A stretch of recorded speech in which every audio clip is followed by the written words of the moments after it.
کوئی مزدور ریڑھی والا بیچارہ دوڑا دوڑا ہے، نماز آ کے پڑھ رہا ہے، یہ کہے کہ یہ کون ہے جو میرے ساتھ بیٹھا ہے؟ نبی نے فرمایا نہیں، مصافحہ کرو تاکہ تمہارے وجود سے ریاکاری اور تکبر اور غرور کیا ہو جائے، ختم ہو جائے، مومن مومن سے ہاتھ ملائے۔ یہ پورا نظام ہے کہ اہل بیت علیہ الصلوۃ والسلام نے ہم سب کو دیا۔ بعض اس نظام کے دشمن جو کہتے ہیں اہل بیت کے عدم حضور میں جب وہ غیبت میں ہیں ہمیں کسی لیڈرشپ کی ضرورت نہیں ہے۔ جب قوموں کے پاس لیڈرشپیں نہیں ہوتی وہ قومیں تباہ و برباد ہو جاتی ہیں۔ صلوات پڑھیں محمد والے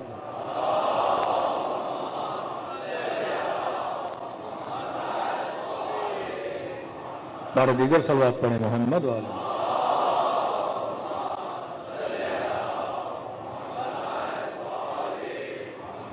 وَأَجِّلْ فَرَجَهُمْ، یہ نماز ہے جس میں امیر المومنین کو شہادت نصیب ہوئی، یہ نماز ہے جس کے لیے امام حسین ایک رات کی مہلت مانگتے ہیں، یہ نماز ہے جس کو بچاتے بچاتے جناب سعید نے 17 تیر کھائے، یہ نماز ہے کہ 11 محرم کو سیدہ زینب جلے ہوئے خیموں کے سائے میں بیٹھ کے نماز پڑھ رہی ہیں۔ سجاد زندان میں کھانا بہت کم آتا ہے، میں سارا کھانا بچوں میں تقسیم کر دیتی ہوں، میرے بدن میں طاقت نہیں، کھڑے ہو کر نماز پڑھو، کہ نماز ولایت سے جڑی ہے، نماز ایک آئیڈیالوجی ہے، ہاں کھوکھلی نماز کا کوئی فائدہ نہیں۔ شیعہ سروائیو تبھی کر سکتے ہیں جب شیعوں کے اندر واحد لیڈرشپ ہو، دشمن انہی لیڈرشپوں کو ختم کرنا چاہتے ہیں، حوثی شیعہ ہوں لیڈرشپ ختم کرنا چاہتا ہے۔ عراق کے اندر صدریوں کے جو مختار صدر کے جو والد تھے وہ بڑے عراقی شیعوں کو بیدار کرنا چاہتے تھے، لیکن ان کو بھی آپ نے دیکھا گولیاں مار کے شہید کر دیا۔ شہید محراب، اب کتنے شہید دیکھیں گے، یہ تو امام خمینی کے انقلاب، اب امام خمینی سے پہلے جتنے لوگوں نے قیام کی کوشش کی ہے، آیت اللہ دستغیب، شہید مصطفی، مختلف شہداء آپ دیکھتے ہیں یہ شہید ہوئے کیونکہ وہ نہیں چاہتے تھے کہ ان کے اندر کوئی لیڈرشپ ہو، کوئی دوسرا نظام بنے جو ہمارے نظام کے مقابلے میں ہو۔ تو جب تک اہل بیت کی بتائی ہوئی تعلیمات پہ نہیں چلتے تب تک ہماری زندگیاں، ہمارے محلے، ہمارے بچوں کی زندگیاں آباد نہیں ہوتی ہیں۔ یہ عقیدہ پختہ ہونا چاہیے، ہماری کوتاہیاں ہیں لیکن یہ عقیدہ کہ ہمارا کوئی وارث ہے، یہ عقیدہ کہ کوئی امام ہے جو طرد غیب میں ہے، اگر ہماری کوتاہیاں بھی ہیں تو وہ امام اس کوتاہیوں کو دور کرنے والا ہے۔ چھوٹے چھوٹے واقعات ہیں لیکن آپ دیکھتے ہیں جب بندہ مشکل میں پھنستا ہے تو امام زمانہ واقعاً اس کی مدد کرتے ہیں۔ بہت بڑے عالم دین آیت اللہ شیخ ابو الحسن اصفہانی 8 سال کے تھے تو انہوں نے علم دین حاصل کرنا شروع کیا۔ جب 11 سال کے ہوئے، گاؤں میں رہتے تھے اصفہان کے ساتھ، چھوٹا سا گاؤں، تو اپنے والد کو کہا کہ بابا مجھے اصفہان بھیجیے، میں وہاں جا کے مکتب میں، مدرسے میں جا کے علم دین حاصل کروں گا۔ تو والد نے کہا بیٹا آپ 11 سال کے ہو، کھانا پینا کپڑے دھونا ہونا کیسے ہوگا؟ کہا میں کر لوں گا۔ کہا بیٹا بیمار ہو جاؤ گے، مختلف مسائل ہیں، کس طرح کرو گے؟ میں اجازت نہیں دے سکتا۔ ضد کی انہوں نے، کہتے باپ گھر آتا تھا رات کو، اس کے قدموں میں بیٹھ جاتے تھے، پاؤں دباتے تھے، رونا شروع ہو جاتے تھے، باپ میں نے جانا ہے، میں نے جانا ہے۔ بالآخر والد راضی ہوا، اس کو اصفہان بھیجا، مدرسہ صدر۔ کہتے 4 مہینے میں نے دل لگا کے پڑھائی کی، شوق ذوق عشق کے ساتھ علوم دینی کو حاصل کر رہا تھا۔ 4 مہینے کے بعد سردی کا موسم آیا، برف باری اور شدید برف باری ہوئی اصفہان میں۔ میرے پیسے ختم ہو گئے، کھانے پینے کے لیے پیسے نہیں، کمرے کے اندر روشنی چاہیے، موم بتیاں چلی گئیں، کمرے کو گرم کرنے کے لیے کوئلہ لانا پڑتا تھا، کوئلے کے پیسے نہیں، کھانے کے پیسے نہیں۔ یہ عالم آیا کہ جو بچی ہوئی سوکھی روٹیاں تھیں میں ان کو کھا کے اپنا دن گزارتا تھا۔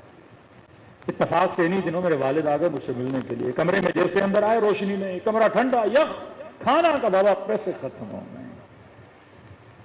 اس نے ڈانٹنا شروع کر دیا۔ میں نے تو پہلے کہا تھا یہاں سروائیول مشکل ہے، بیمار پڑ جاتے، منع کر رہا تھا، سامان باندھو اور واپس چلو، میں اس حال میں تمہیں چھوڑ کے نہیں جا سکتا۔ کہتے والد کو کیا کہوں، حالت واقعی میری ایسی کہ کوئی بھی بات ہوتا بچے کو نہیں چھوڑتا. تو میں نے کہا مجھے چند منٹ دے، میں ابھی آ رہا ہوں. کمرے سے باہر نکلا، صحن میں گیا، نگاہیں بلند کی، توسل کیا امام زمانہ سے. میں نے کہا مولا آپ کی راہ پہ چل رہا ہوں اور آپ نے ہی فرمایا کہ ہم وہ قوم ہیں جن کا وارث موجود ہے. ہم وہ ہیں جب مشکل میں پڑتے ہیں تو پیچھے سے کوئی دست غیبی آتا ہے اور مدد کرتا ہے. مولا یہ مجھے لے کر چلے جائیں گے، میں آپ کی خاطر یہاں پہ آیا ہوں. کہ ہزار و قطار 11 سال کا بچہ خلوص دل سے امام زمانہ سے باتیں کر رہا ہے. پھر اچانک مدرسے کا دروازہ کھٹکا، خادم گیا. کون؟ خادم نے کہا کہ ابو الحسن کوئی بلا رہا ہے تمہیں. اب کہہ رہے اصفہان مجھے کوئی جانتا ہی نہیں. کونے کونے دروازے پہ پہنچا، کیا کہ نورانی وجود ہے، کوئی شخص ہے. مجھے کہا ابو الحسن پریشان کیوں ہوتے ہو؟ کمرے میں موم بتیاں نہیں ہیں، تم نے لگ رہا ہے صحیح سے ڈھونڈی نہیں ہے، ذرا غور سے ڈھونڈنا، پیچھے بہت پڑی ہوئی ہیں. پیسے نکالے میرے ہاتھ پہ رکھے، کہ جا کوئلے لے، کمرے کو گرم کر، کچھ کھانا لے. مہمان کو بھوکا نہیں بٹھایا کرتے. اور آج کے بعد پریشان ہونے کی ضرورت نہیں، کیونکہ تو وہ ہے جس کا وارث زندہ ہے. کہ مجھے سمجھ میں نہیں آ رہا. اکثر لوگ جب مولا سے ملتے ہیں گویا ذہن پر امام زمانہ کوئی اثر ڈالتے ہیں کہ جس کی وجہ سے وہ امام کو پہچان نہیں پاتے. کہہ رہا کمرے میں گیا پیسے لے کے. والد نے کہا کون تھا؟ کہ بولا موم بتیاں پڑی ہوئی ہیں. کہ ڈھونڈی، وہ مل گئیں. پیسے دیے، کہ کوئلے لے لینا، کمرہ گرم کر دینا، کھانا لے لینا. والد آیا، کھانا کھلا دینا. کہ پوچھا نہیں بیٹا کون ہے؟ کہا کہ پریشان ہونے کی ضرورت نہیں، ہم وہ ہیں جن کا وارث زندہ ہے. کہتے والد کھڑے تھے، بزرگ تھے، جیسے سنا تو گھٹنوں کے بل بیٹھ گئے. کہ بیٹا تو 11 سال کا، تیرا ایمان اتنا مضبوط ہے کہ تیرا وارث زندہ ہے. میں بوڑھا ہو گیا، میرا ایمان اتنا کمزور ہے. کہ آج کے بعد میں تجھے روکوں گا نہیں، جتنا علم دین حاصل کرنا ہے کرو. خلوص کے ساتھ، اچھی نیت کے ساتھ. اگر کوئی کار دین کے لیے بھی کام کرتا ہے یا کار دنیا کے لیے، قربت اللہ کی نیت ہے، پھر اہل بیت علیہ الصلوۃ والسلام مدد کرتے ہیں. جس خدا نے موسیٰ کے لیے سمندر کا راستہ بنا دیا، جو خدا موسیٰ کو فرعون کے گھر کے اندر نجات دے کے پال سکتا ہے، یہ خدائی کام ہے جو تمہارے وہم و گمان میں بھی نہیں ہے. اللہ پر انسان اور بندے کی وہاں سے مدد کرتا ہے. کس نے سوچا تھا حسین کی کربلا، اور کہاں پاکستان، کہاں ہندوستان، کہاں دنیا کا کونا کونا. یزید نے بھی نہیں سوچا ہوگا کہ امام حسین کو شہید کروں گا اور دنیا کا ہر فرد، کوئی ایسا ملک نہیں رہے گا کہ جہاں پہ لوگ امام حسین کا غم نہ منائیں. یہ معجزہ پروردگار عالم ہے کہ تو ہمارا ذکر کر، ہم تمہارا ذکر کریں گے. تم مجھ سے محبت کر، میں تیری محبتوں کو لوگوں کے دلوں میں ڈال دوں گا. دلوں کو کربلا کی طرف روانہ کریں. دن بڑی تیزی سے گزر رہے ہیں. فرمایا اپنے دلوں کو اہل بیت کی محبت سے سرشار کرو. کیا پتہ اگلے سال کون زندہ کون نہیں زندہ. یہ برادر شہید زین ترابی لاسٹ ایئر محرم میں 10 دن ہمارے ساتھ تھے. پورے 10 دن بیچارہ ایز اے ٹیم کام کر رہے تھے. کس کو پتا کہ اگلے سال زندہ ہو کہ نہ ہو.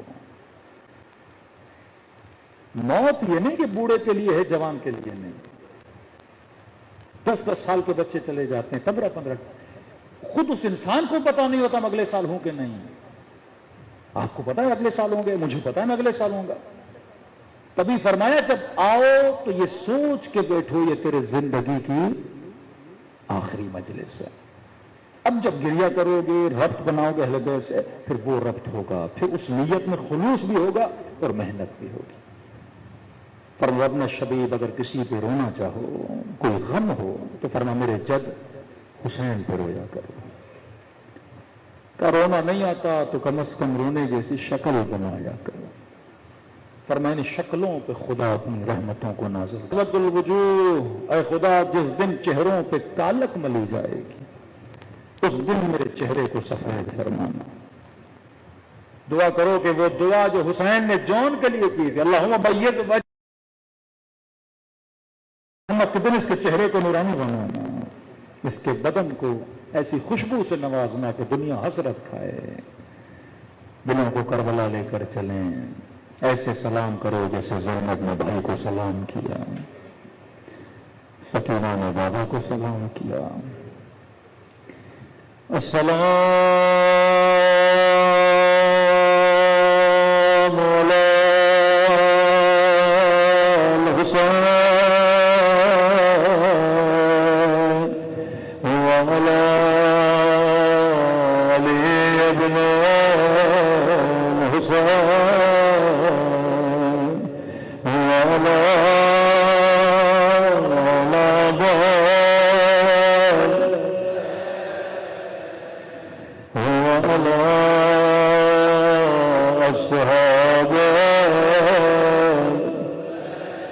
سب ملتے سلام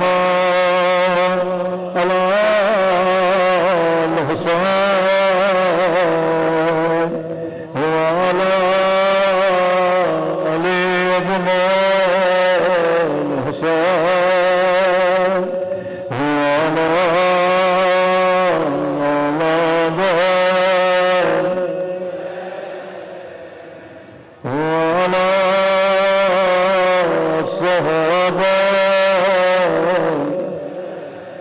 سب مل گئے السلام علی وعلی علی ابن وعلی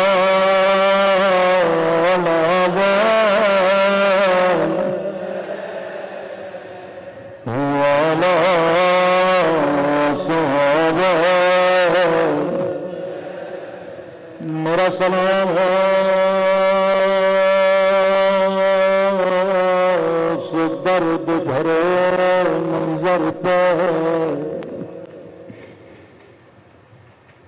جب زینب کی نظر حسین کی پامال بدن پہ پڑی، اللہ کسی بہن کو بھائی کا زخمی بدن نہ دکھائے۔ ابن سعد نے حکم دیا بدن ہے یہ معصومین پہ گھوڑے دوڑائے جائیں، خاص طور پہ گھوڑوں کے پاؤں میں سم ڈالے گئے، بڑے بھاری وزنی گھوڑے تھے۔ یہ نہیں جب گھوڑے دوڑا کر واپس آیا کہنے لگا ابن سعد جب میں نے حسین کے بدن پہ گھوڑا دوڑایا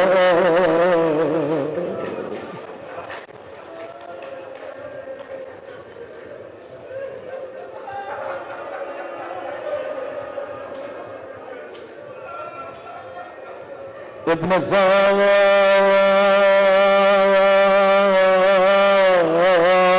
جب میں نے گھوڑے دوڑائے میں نے اپنے کانوں سے پسلیاں ٹوٹنے کی آواز سنی،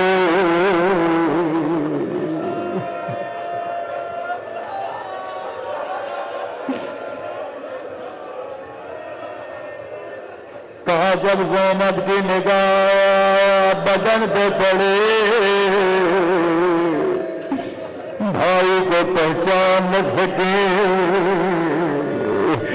نگاہ آسمان کی طرف بلند فرمایا میرے اللہ میرا حسین ساتھ نہ تھا، اما زہرا نے چکیا پیس پیس کے ڈالا تھا،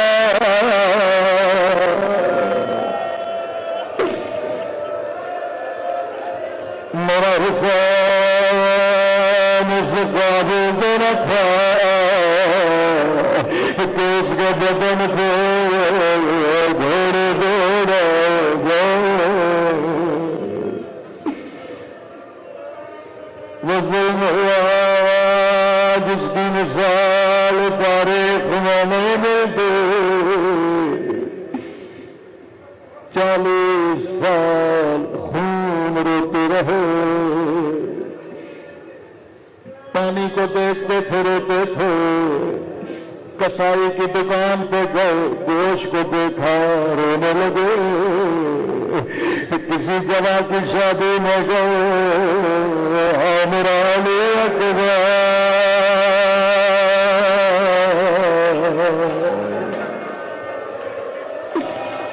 کسی بچی کو دیکھا میری سکینہ،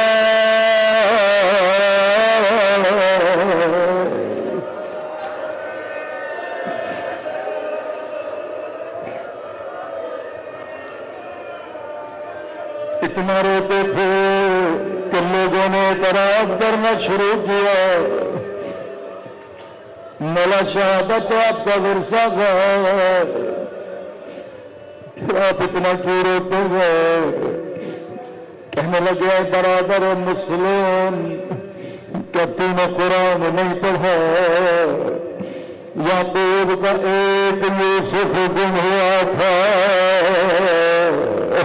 یعقوب نے صرف خون کا کرتا دیکھا تھا، وَبِيَضَّتَ مَاءَ کے سفید پڑ گئے، میں نے اکبر کے سینے میں مرچھی دیکھی، میں نے 6 مہینے کے گلے میں تیر دیکھے، میں نے گٹھڑی میں قاسم کی لاش کے ٹکڑے دیکھے،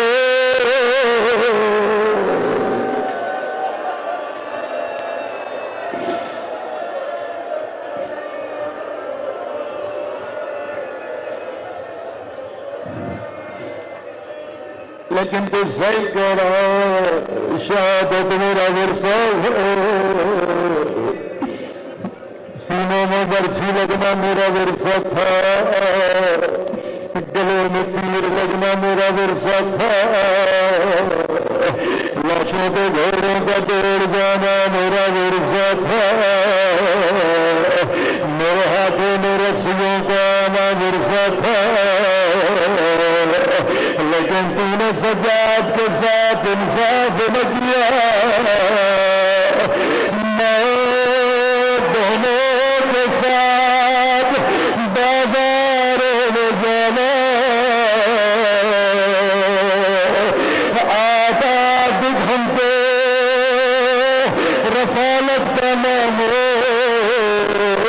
شرابی کے دربار میں کھڑا کرنا،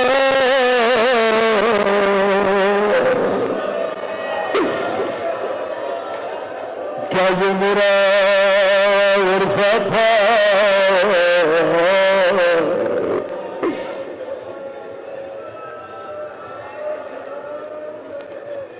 بازار جاتے گوشت والے اپنے گوشت پہ کپڑا ڈال دیتے، کہیں سجاد کی نظر میں پڑ جائے، ایک دن گوشت والا کپڑا ڈالنا بھول گیا، میرے مظلوم امام کی نظر گوشت پہ پڑ گئی، زمین پہ بیٹھے ہاں میرا غریب دینے، ہاں میرا پیاس دینے،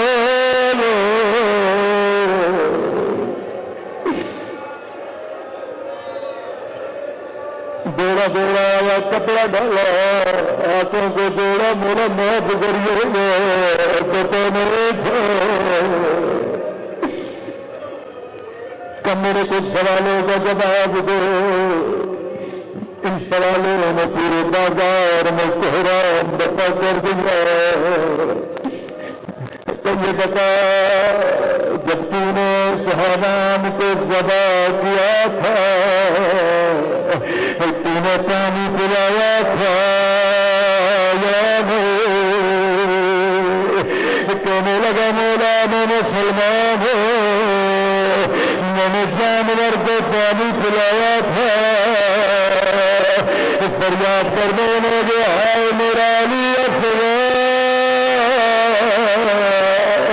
خوش زبان نکالتے رہو کسی نے معلوم نہیں ہے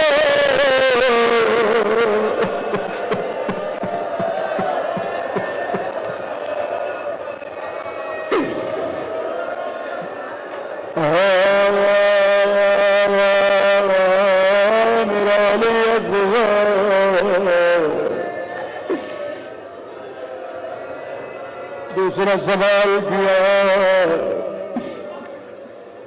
اے قصائی بتا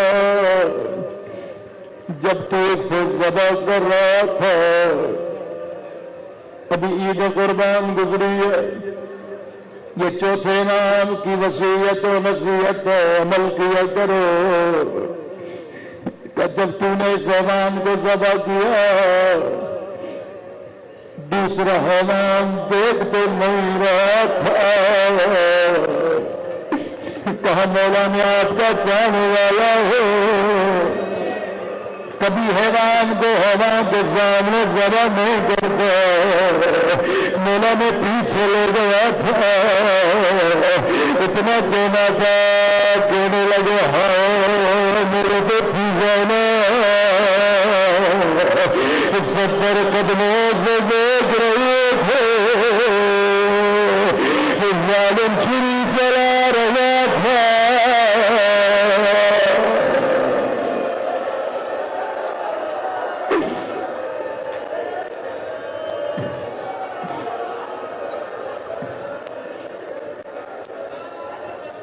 آخری زمان تیرے بازار کو رونے پہ مجبور کر دیا امام زمانہ اگر مجلس میں موجود ہے مولا معاف کریے گا قصائی بتا جس چھری سے گلا کاٹا تھا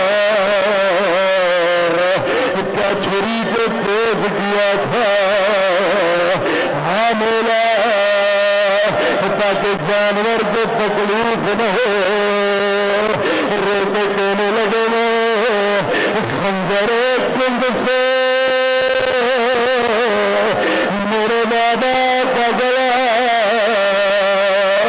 امام زمانہ زیارت ماہیہ میں فرماتے ہیں میرا سلام ہو کربلا کے اس شہید دو جس کا گلا پیچھے دہن فریاد کرتی رہے متاج میرا پیاس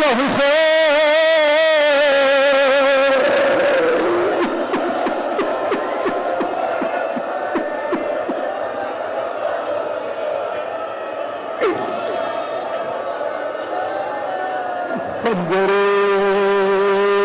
کند سے میرا بابا کا گیا کاٹا گیا